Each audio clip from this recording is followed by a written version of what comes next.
So before I jump into this video, I want to give a huge shout out to the staff at Kentucky Kingdom. If it wasn't for their dedication to this magnificent park, this event wouldn't exist, and they did an excellent job. So again, thank you.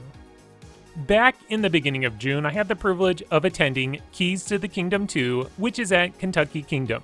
This is a new coaster event that takes place a day after Hollywood Nights, which is at Holiday World. Now I want to mention up front that I've actually have not been to many of these coaster events. In fact, this was my second coaster event that I've ever been to.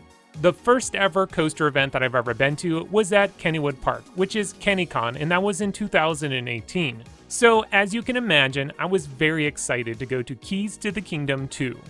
Being this my second ever coaster event, I was a little new to this whole kind of thing. The day is packed with a bunch of activities including backstage tour, restricted area access, food, games, the panel, and of course the main reason for coming to the event, T3. No! God, please, no! Assuming the activities will stay somewhat similar to their next event in 2022, I thought I could provide you my mini review / preview of what to expect. The first thing to talk about is the food. Kentucky Kingdom takes care of you meal-wise for the entire day. After registration at 8 a.m., the park had a mini breakfast buffet to kick off the day the right way with a full stomach. Another meal is provided around lunchtime and again at dinner time. Now, for the dinner time meal, we were given these appetizer cards, which I was assuming would be valid for an appetizer, but in fact gave you an entire meal. So that was awesome.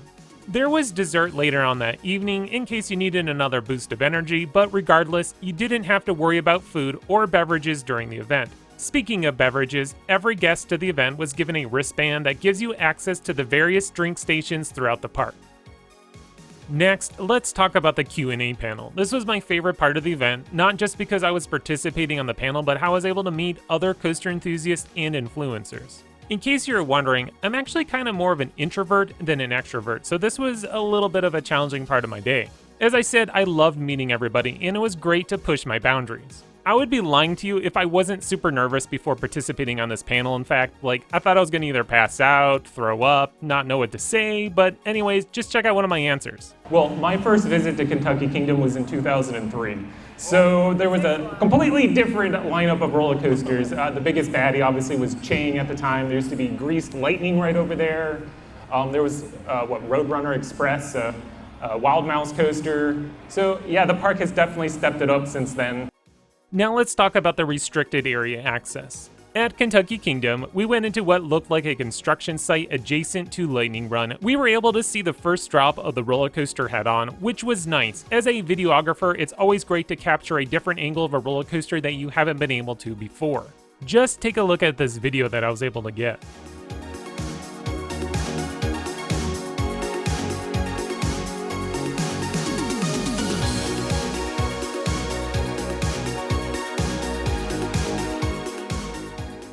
Tucked way in the back of the park is the Junkyard, more commonly known as the Boneyard. Past rides that haven't been completely scrapped will be stored away, hidden from outside eyes. There were some notable items to see, like various parts from Greased Lightning, a defunct Schwarzkopf shuttle loop, the head car to the past Thunder Run train, and other various pieces including a former seat cushion to T2, now known as T3. Amusement park historians will sure get a lot from this activity, but I can't say this will be a yearly thing. I believe last year guests were treated to a tour of their tech shop, so expect this activity to interchange each year with other various behind-the-scenes tours. And now finally, the main reason we all come to these events is ERT. The park hosts 2 time slots of ERT. In case you are wondering, ERT stands for Exclusive Ride Time.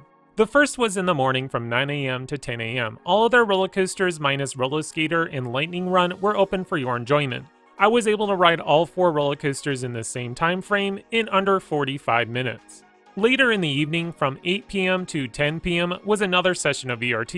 All the roller coasters were available minus Roller Skater and Lightning Run opening up at 9 p.m.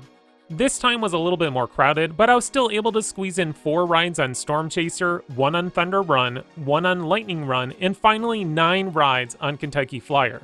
So, in conclusion, should you attend Keys to the Kingdom 3? Well, if you're a fan of ERT, good ERT, like getting multiple rides on your favorite roller coasters, enjoy meeting new people, creating new friendships, experiencing unique activities that you can only do during an event like this, then I'd say yes. I can't wait for next year's event, and I will add it to my calendar as soon as the dates are posted.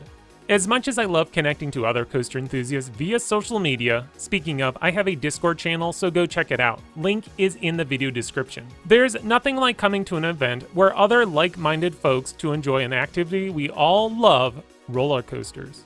Well, I hope this video convinces you to go check out Keys to the Kingdom 3. As I said already, I don't know when the dates will be, but usually it takes place the day after Hollywood Nights. I hope to make this a yearly thing, and I look forward to meeting anyone who comes to next year's event.